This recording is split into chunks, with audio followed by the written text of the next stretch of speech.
see how it works. We'll decide that they like it, and it'll be good for most people in this country. Congressman Elliot Engel, Democrat of New York, representing the 16th District. Thank you so much for your time this morning. Thank you. It's been a pleasure. That's all for Washington Journal today. Thank you for joining us. We now go to the floor of the House of Representatives, which is starting its session. The House will be in order.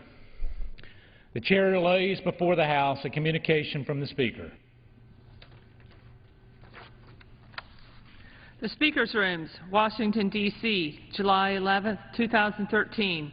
I hereby appoint the Honorable Mark Meadows to act as Speaker pro tempore on this day. Signed, John A. Boehner, Speaker of the House of Representatives.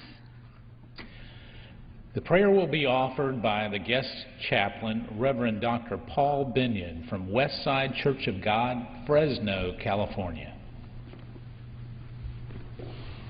Let us pray. Our Father and strong God, for this day and the privileges and opportunities it brings, we say thank you. May this day not be typical, ordinary in any way, but one that will long be remembered because of what shall transpire in this house. Decisions settled, issues resolved, progress made, partisanship minimized, and personal agendas set aside for the good of our constituency. God, we acknowledge our need of you and for your wisdom and guidance. Keep us mindful that we serve a people, community, and world that is looking and depending on us to do always what is best for them. And may we live always cognizant of what you expect from us today, and that is to do justly, love mercy, and walk humbly with you. This we ask in the name of Jesus Christ. Amen.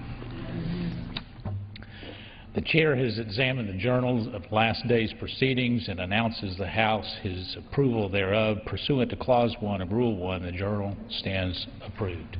Mr. Speaker. For what purposes the gentleman from Pennsylvania seek recognition? Mr. Speaker, pursuant to Clause 1, Rule 1, I demand a vote on agreeing to the Speaker's approval of the journal. The question is on agreeing to the Speaker's approval of the journal. Those in favor say aye. Aye. Those opposed, no. The ayes have it. The journal stands approved. Mr. Speaker. For what purpose does the gentleman from Pennsylvania seek recognition? Mr. Speaker, I object to the vote on the grounds that a quorum is not present and make a point of order that a quorum is not present. Pursuant to Clause 8 of Rule 20, further proceedings on this question are postponed. Thanks. The Pledge of Allegiance will be led by the gentleman from Virginia, Mr. Whitman. Ladies and gentlemen, please join me in the Pledge of Allegiance to our United States of America. I pledge allegiance to the flag of the United States of America and to the republic for which it stands, one nation, under God, indivisible, with liberty and justice for all. Without objection, the gentleman from California, Mr. Costa, is recognized for 1 minute. Thank you very much, Mr. Speaker. Since 1977, Pastor Paul Binion has stood at the helm of one of Fresno's most vibrant churches, the Westside Church of God, and the wonderful congregation that he serves. From offering comfort to families during challenging times to taking a lead on issues impacting the economically disadvantaged in our area, Pastor Binion has truly left a mark and continues to in our community. He has urged his congregation to go beyond just knowing the gospel, but to living them by performing good works for those in need. Over nearly 10 years that I've known Paul, I know that he cares. He has overseen efforts to foster interfaith and interchurch dialogue by serving at the head of the West Fresno Ministerial Alliance, because he knows that our faith communities have much more in common than whatever divides them. I'm proud to call Pastor Binion my friend and thank him for his wise words this morning. Paul, thank you for joining us today to remind us that service, the service that we all involve ourselves with daily on behalf of our constituents, is the highest calling and must remain the center of our work. I yield back the balance of my time. The gentleman yields back. The chair will entertain 5 further requests for 1-minute speeches on each side of the aisle. For what purpose does the gentleman from Virginia seek recognition? Without objection, the gentleman is recognized for 1 minute. Mr. Speaker, instead of combating terrorism or working to support our troops deployed around the globe, civilian workers across the country are instead spending 20% of their work week on a forced furlough. Furloughed workers face personal and professional challenges, lost income, and less time to get the same amount of work done. From the Associated Press, civilian employees ranging from top-level policy advisors to school teachers and depot workers will not be answering their phones or responding to emails for 1 day a week. There is no doubt those who wish harm upon the United States are pleased with these cuts. The administration had flexibility to make other choices and avoid furloughs. Further, this unfortunate choice may not be over on September 30th. Yesterday, Secretary Hagel suggested furloughs may continue under certain circumstances. Compounding budget cuts are devastating military readiness. I urge the administration to make better choices and for the Congress to work the will of the American people and support our nation's defense to the fullest. With that, Mr. Speaker, I yield back. Gentleman yields back. For what purpose does the gentlewoman from Illinois seek recognition? Mr. Speaker, I ask unanimous consent to address the House for 1 minute. Without objection, the gentlewoman is recognized for 1 minute. Thank you, Mr. Speaker. I rise today to speak out once again against the sequestration-caused furloughs that are punishing workers who I represent in Illinois. Sequestration cuts were designed to be so painful and terrible that they would never even take place. But this week, they will begin unnecessarily hurting working families across the country. I have repeatedly called on the Defense Department to use flexibility that Congress gave it without resorting to furloughs. As I travel around my district of Illinois, I hear story after story of families who are impacted by these cuts. People like Tom and Michelle Vetter, who both work at the Rock Island Arsenal and will see a 30% cut in their expected income. They now fear being able to pay their mortgage and even sending their son to college. And people like Darlene Nimmers, who has worked at the Rock Island Arsenal for more than 3 decades, who now worries about having to put off her well-deserved retirement. We need to get our fiscal house in order, there's no doubt about that, but it should not be at the expense and the jobs of our hardworking citizens and their ability to support their families. Please let's come together to cut spending without harming our nation's economy and our workers. Mr. Speaker, I yield back. Thank you. The gentlewoman's time has expired. For what purpose does the gentleman from Michigan seek recognition? Unanimous consent to address the House for 1 minute. Without objection, the gentleman is recognized for 1 minute. Mr. Speaker, the President's decision last week to delay Obamacare's employer mandate underscored how this law is far too complicated and expensive. Worse yet, it fails Michigan families and businesses. While this will certainly help our job creators in the short term, without a delay or, better yet, a repeal of the individual mandate, the administration deliberately chose to leave the American people out in the cold. This delay creates even more confusion for Michigan families who are wondering if they will lose their current coverage, be forced into choosing different providers, or be burdened with new high costs. It becomes clearer and clearer that without repeal, this law will continue to destroy jobs and slow down our economy. Instead, we need to return to patient-centered care and not the government knows best health care system. I look forward to continuing work with my colleagues in the House to revive our economy, create jobs, and put people first so they can make their own health care decisions. I yield back. The gentleman's time has expired. For what purpose does the gentleman from North Carolina seek recognition? Ask permission to address the House for 1 minute. You're asking for unanimous consent. I ask unanimous consent to address the House for 1 minute. Without objection, the gentleman is recognized for 1 minute. Mr. Speaker, shame on the Republican majority. Shame on you.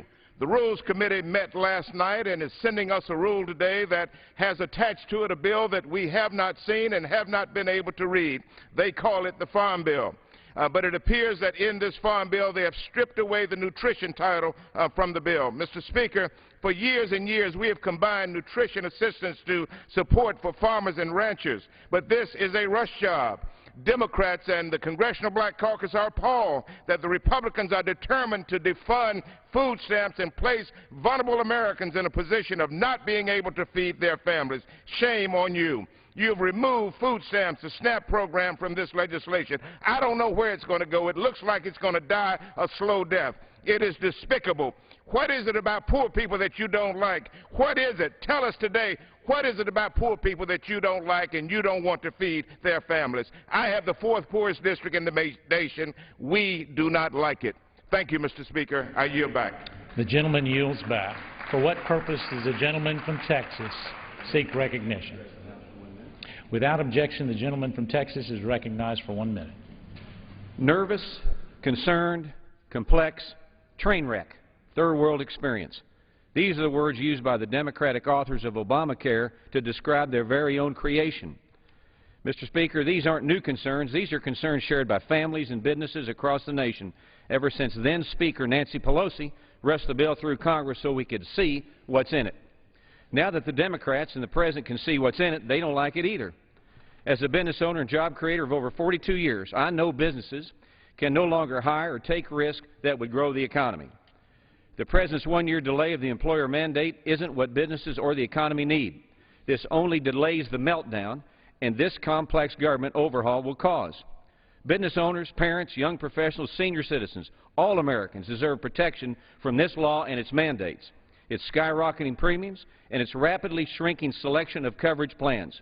Not for 1 year, but permanently. Let's fully repeal the nightmare of Obamacare. It doesn't work, and it won't work. I yield back. The gentleman yields back.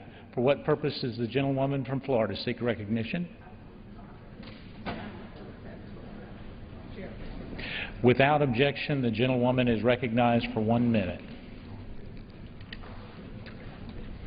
Mr. Speaker, SNAP, food stamps, however you phrase it, is fundamental to the nutritional supplement of millions of Americans. Black, white, feeble seniors, struggling mothers, disabled veterans, and hungry children. Mr. Speaker, it was reported to me that there are seniors in my district who eat dog food when their food stamps run out. I was appalled and went to see for myself, and I was dumbfounded. I fixed the situation, but I'm sure that somewhere in America today, some poor soul is relying on dog food to take them through the month. Mr. Speaker, please do not hurt or destroy what is a mainstay in the lives of so many Americans who are just trying to get by. Do not remove nutrition, including the food stamp program, from the Farm Bill. It's wrong, it's punitive, and it's cruel. I yield back the balance of my time. The gentlewoman's time has expired. For what purpose does the gentleman from Pennsylvania seek recognition? Mr. Speaker, request unanimous consent to address the House for 1 minute and revise and extend. Without objection, the gentleman is recognized for 1 minute. Mr. Speaker, today I rise to inform my colleagues of an important piece of bipartisan legislation that will be introduced later today called the All Children Are Equal, or ACE Act. The ACE Act corrects a gross inequity in the way funding formulas are calculated under Title I of the Elementary and Secondary Education Act. Title I was designed to improve the achievement of disadvantaged children in order to allocate more funding per Title I student to local education agencies, or LEAs, with higher concentrations of poverty. The funding formula weighs the count of eligible students in an LEA. However, the formulas have the perverse effect of directing funds away from smaller school districts, both urban and rural, towards larger LEAs, regardless of the poverty rate. The ACE Act would gradually decrease the effects of number weighting and return to the focus to areas with the highest concentration of poverty, as originally intended under the law. Mr. Speaker, I'm proud to have Representative Slaughter of New York join me in introducing this important bill. I encourage my colleagues to join us in correcting this fundamental injustice. Thank you, Mr. Speaker, and I yield back the balance of my time. The gentleman's time has expired. For what purpose does the gentlewoman from Ohio seek recognition? Without objection, the gentlewoman is recognized for 1 minute. Thank you, Mr. Speaker. I stand here today in dismay and disgust. I stand here on this same floor where we have the words "In God We Trust," where we say the Pledge of Allegiance, where my Republican colleagues dare come to this podium and use words like train wreck and work in bipartisan fashion in the same minute. And then today we are confronted with removing SNAP dollars from the Farm Bill. I came here to work on a compromise. And when we say that members of this great Congressional Black Caucus and Democratic Caucus stand together because we want America to know that we stand for poor families, black and white, urban, suburban, and yes, rural, we ask you to take note today, Mr. Speaker, that Republicans dare come to this floor and tell us that we want to serve the people. Aren't our children, aren't our mothers and families part of the people? Yes, we stand for SNAP. Thank you, and I yield back. The gentlewoman's time has expired. For what purpose does the gentleman from Ohio seek recognition? Mr. Speaker, I ask unanimous consent to address the House for 1 minute and revise and extend my... Without objection, the gentleman is recognized for 1 minute. Mr. Speaker, last week the President quietly decided to delay a major part of what many media pundits consider his crowning achievement, Obamacare. The President is telling businesses that they will be given a year reprieve from complying with Obamacare's onerous and costly employer mandate.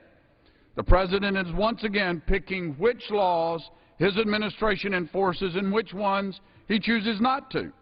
He's also picking winners and losers again. Employers will have another year to comply with the employer mandate, but President Obama has decided that individuals, the middle class, will not be given more time to comply with the individual mandate. Meanwhile, the economy continues to limp along with businesses large and small, afraid to hire more workers because the cost of doing business continues to go up without a clear end in sight. High taxes, enormous tax burdens, and the specter of Obamacare continue to hang over them like a storm cloud. For the good of our nation, Obamacare must be repealed and replaced. I yield back. The gentleman's time has expired. For what purpose does the gentlewoman from Alabama seek recognition? Without objection, the gentlewoman is recognized for 1 minute. Mr. Speaker, I rise today to express my great disappointment in my Republican colleagues for bringing a version of the Farm Bill that does not include nutrition assistance. You know, when I joined this great august body, I was a member of the Agriculture Committee. And the Agriculture Committee, time and time again, reauthorized the Farm Bill. Bipartisanship was always the hallmark. This is not the hallmark of what we as Americans stand for. You know, our minister today just stood up here, and in prayer we said that we would walk justly, that we would do and love mercifully, and that we would be humble before God. If we are to truly have those words mean something in America, we must take care of our working families, our needy families, our children, in addition to our farmers. The farmers that I represent in Alabama do not want a farm bill that does not include nutrition assistance. We cannot provide government subsidies to farmers without providing government assistance to people in poverty. It is not what we as Americans stand for. And if we have no further business in this august body this week, we should go home. For what purpose does the gentlewoman from Alabama seek recognition? Mr. Speaker, I move that the House do now adjourn. The question is on the motion to adjourn. All those in favor say aye. Aye. All those opposed say no. No. In the opinion of the chair, the ayes have it. Mr. Speaker, I ask for a recorded vote. The gentlewoman, the yeas and nays are requested. Those in favor of the vote by yeas and nays will rise. A sufficient number having risen, the yeas and nays are ordered. Members will record their votes by electronic device. This will be a 15-minute vote.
On this vote, the yeas are 125, the noes are 260. The motion is not adopted.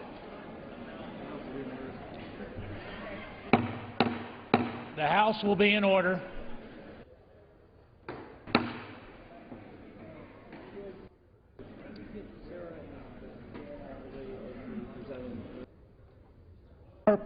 For what purpose does the gentleman from Texas seek recognition?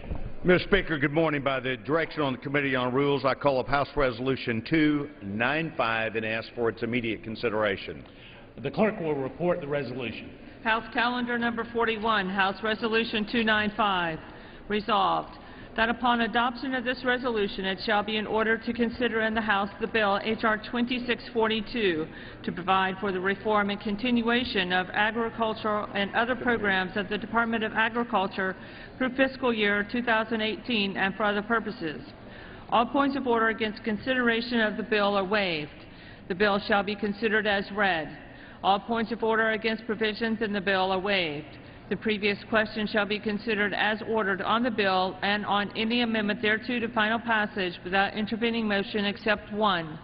1 hour of debate equally divided and controlled by the chair and ranking minority member of the Committee on Agriculture, and 2, 1 motion to recommit. The gentleman from Texas is recognized for 1 hour.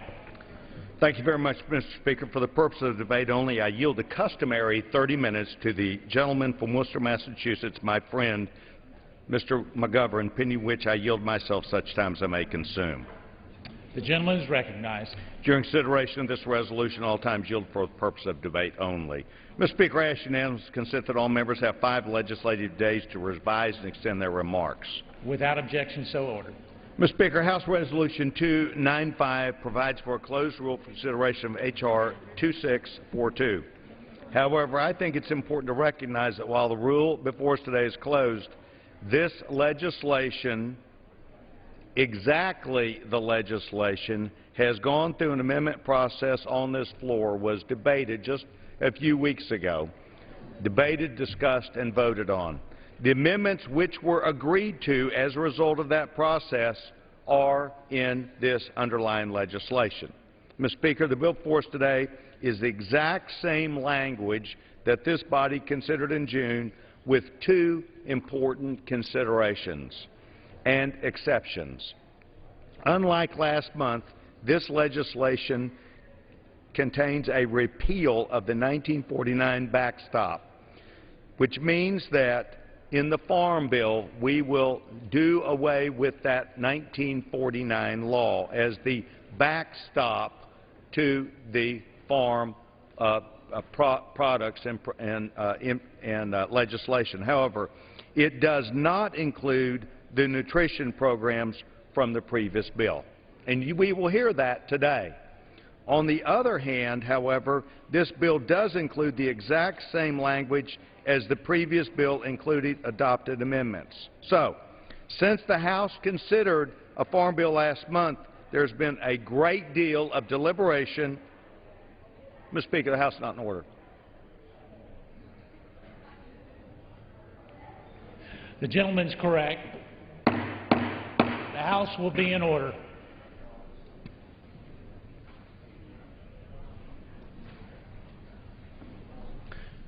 Since the House considered a Farm Bill last month, there has been a great deal of deliberation and many conversations, including today with members, that have raised significant concerns with the language as it was previously drafted. The chief concern was the inclusion of a nutrition policy in the agriculture bill. Therefore, after careful consideration of all aspects of the issue, the decision was made to consider nutrition and agriculture policy separately. However, I want to be clear. Removing the nutrition provisions from this legislation in no way seeks to marginalize the importance of the nutrition programs, nor in any effort are we trying to make to avoid their reauthorization. And anything that would be said on this floor contrary to that simply would not be true. I think you would be hard-pressed to find any member, Republican or Democrat, who does not think that these programs are vitally important, in particular to women and children. They simply will be considered separately and not in this bill. Now, the practicality to this, Mr. Speaker, is and was discussed last night in the Rules Committee, and that is that if it is not in this title, and it is not, and if the House does not move forward on a nutrition or SNAP program, then all of these items still go to conference with the United States Senate, and it is contained within the Senate bill and would be fully operational, debatable, and decisions can be made in that conference. In that conference, it is fully authorized, and the House would simply not have taken a position. To assume or to say that we are trying to move a bill without nutrition and to take things away would not be truthful. To say that we would show up at conference without a position of the House of Representatives would be truthful. Republicans and Democrats, including leadership of both parties, understand and recognize that nutrition and nutrition programs are an essential part of not just government services, but an essential part of a civilization that we agree with as part of the programs from the United States government. So in no way is this intended to be a trick or to be seen that we would not believe or would believe that we would show up to do anything to the nutrition program. It would be stated that the House would show up without a position on those issues, which would mean, in reality, that the current law would prevail. The House would show up with no position to change any of these items related to food stamps, and thus it would stay as is. So for someone to suggest that Republicans are not going to be supportive of the nutrition programs would simply not, in my opinion, be fairly spoken of. The House will have an opportunity, however, once we get this done, to move forward a bill that, if a decision was made, could move to conference. Today's legislation is an important step in making sure that the agriculture programs providing American farmers with innovative risk management tools and so many other things that have been placed in this bill on a bipartisan basis as a result of the work that began with then Democrat Chairman Colin Peterson when the bill began its writing process, and now has continued on a bipartisan basis with the gentleman, Mr. Lucas, the chairman of the committee, and that is what we are trying to present today. So, the bill which we are presenting today has every consideration that I believe is necessary and important about why this House should move forward and support this legislation. Legislation is common sense, fiscally responsible, and it's a solution to answers that are in the marketplace. I urge my colleagues to understand not only what we've stated today, but which was testimony last night in an agreement in the Rules Committee. I support the underlying legislation. I reserve the balance of my time. The gentleman from Texas reserves. The gentleman from Massachusetts. Mr. Speaker, I yield to the gentleman from North Carolina for unanimous consent request. To Mr. Watt for unanimous consent request. Is recognized. Mr. Speaker, I ask unanimous consent to revise and extend my remarks in opposition to the rule which prohibits members from offering amendments that would protect the children of America from hunger. The Chair would advise members to confine their unanimous consent request to simple, declarative statements of the members' attitudes towards this measure. Further embellishments will result in a deduction of time from the yielding member. I did, Mr. Speaker. Mr. Speaker, Without objection, so ordered. Mr. Speaker, I yield to the gentleman from Florida, Mr. Hastings, for a unanimous consent I thank request. the gentleman for yielding. Mr. Speaker, I ask unanimous consent to revise and extend my remarks in very strong opposition to the Farm Bill rule and the underlying bill because it takes the safety net away from America's poor families. Without objection, the gentleman's time will be charged. Gentleman from Massachusetts. Mr. Speaker, I yield to the gentleman from New York, Mr. Rangel, for a unanimous consent request. The gentleman is recognized. Thank you, Mr. Speaker. I ask unanimous consent to revise and extend my remarks in strong opposition to the Farm Bill rule and the underlying bill because it hurts America's children. Without objection, the gentleman's time will be charged. The gentleman from Massachusetts. Mr. Speaker, I yield. The gentleman will state his inquiry.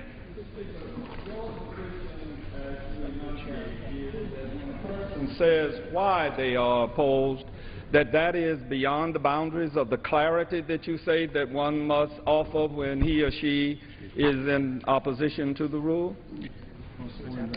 The members must limit their motion to simple declarative statements. Any other embellishment will be charged.